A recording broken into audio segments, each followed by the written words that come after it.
Assalamualaikum warahmatullahi wabarakatuh. Perkenalkan, nama saya Putri Rahmawijaya dengan NIM 201448019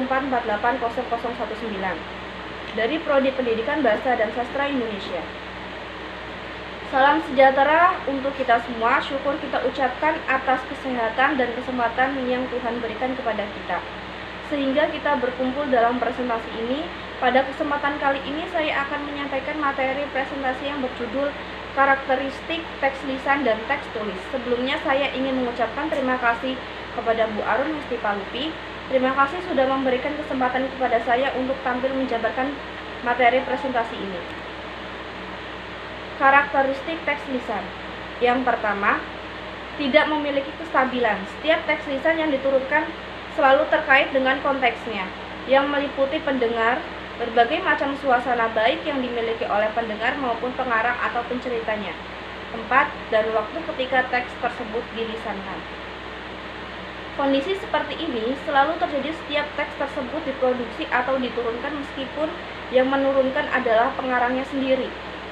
Apabila ketika teks lisan tersebut diresepsi pendengarnya dengan menceritakan kembali teks tersebut di hadapan pendengar lain, maka resepsi atau tanggapan peresepsi terhadap teks lisan tersebut ikut mendorong tumbuhnya ketidakstabilan teks lisan.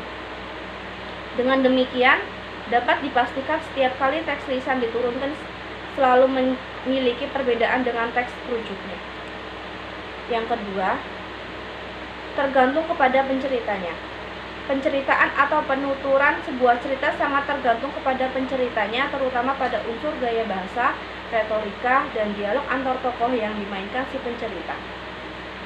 Ketiga, unsur intrinsik teks lisan tersebut secara struktural sangat terkait dengan unsur personal penceritanya. Itu pun masih ditambah dengan konteks saat penceritanya teks dilangsungkan. Meskipun demikian, unsur intrinsik yang lain yaitu penokohan, alur, dan tema biasanya masih setia pada teks rujuknya. Yang ketiga, unsur teks lisan terbatas. Teks lisan begitu selesai dipresentasikan, maka selesai pulalah umur teks lisan tersebut. Selanjutnya, umur teks tersebut sangat tergantung dengan kemampuan pencerita atau pendengar saja. Pada saat sekarang, umur teks lisan dapat diperpanjang dengan melakukan perekaman baik secara audio maupun visual. Meskipun demikian, perekaman tersebut tidak mampu merekam teks berikut dengan konteksnya, sehingga ketika dilakukan pemaknaan terhadap teks konteksnya, sehingga ketika perekaman tersebut tidak mampu merekam teks berikut dengan konteksnya, sehingga ketika dilakukan pemaknaan terhadap teks maka sering menemukan kesulitan. Oleh karena itu, di samping melakukan perekaman juga harus disertai penjelasan tentang konteks teks lisan yang direkam tersebut dipresentasikan, yaitu meliputi tempat, waktu, kondisi masyarakat, kondisi pencerita, dan kondisi pendengar. Karakteristik teks tulis.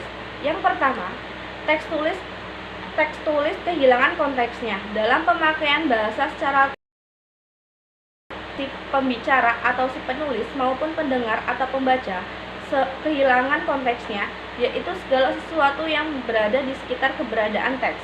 Konteks tersebut bisa berupa sarana komunikasi yang dalam pemakaian bahasa lisan memberi sumber paling hakiki untuk terjadi dan berhasilnya komunikasi. Sarana tersebut untuk Uhlenbeck disebut musis, dan palinguai atau ekstralinguai yang dimaksud supaya segmental ialah gejala intonasi atau aksen, tekanan kata, tinggi rendahnya nada, keras lemahnya suara, dan banyak lagi. Gejala-gejala itu sebagian merupakan unsur sistem bahasa yang bersifat fenomik, sehingga langsung relevan dengan pemahaman struktur kata dan kalimat. Sebagai pula tidak langsung bersifat fenomik, tapi tidak kurang pentingnya untuk berhasilnya komunikasi. Gejala semacam itu misalnya tekanan suara tertentu, laku kalimat, dan istimewa bicara yang cepat atau lambat, secara suara yang keras atau lirik.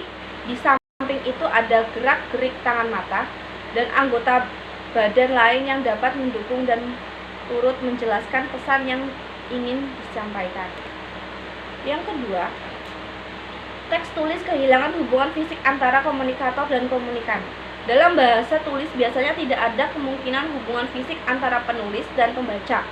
Dan komunikasi lisan kita banyak tergantung pada kemungkinan yang diadakan oleh hubungan fisik. Pendengar melihat gerak-gerik pembicara yang seringkali sangat penting untuk menjelaskan apa yang dimaksudkannya. Ia dapat memberi pula reaksi langsung yang penting lagi untuk pembicara.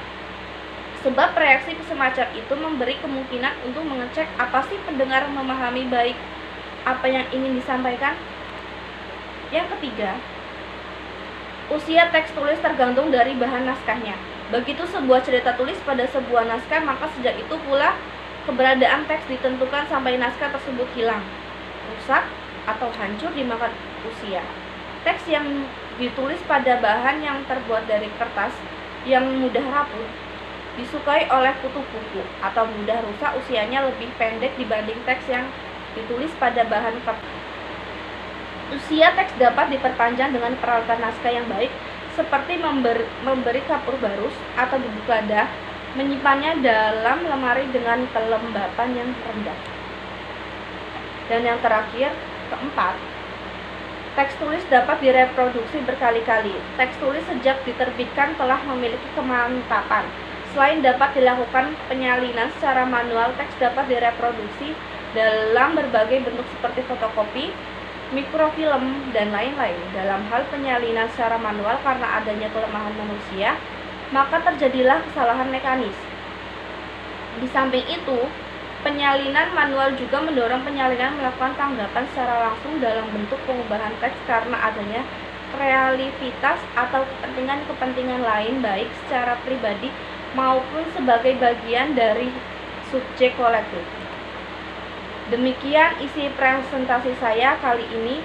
Semoga apa yang saya sampaikan dapat bermanfaat bagi kita semua. Jika ada kurangnya mohon dimaafkan, karena kesempurnaan sungguh hanyalah milik Allah Subhanahu wa Ta'ala saja. Akhirul kalam, wassalamualaikum warahmatullahi wabarakatuh.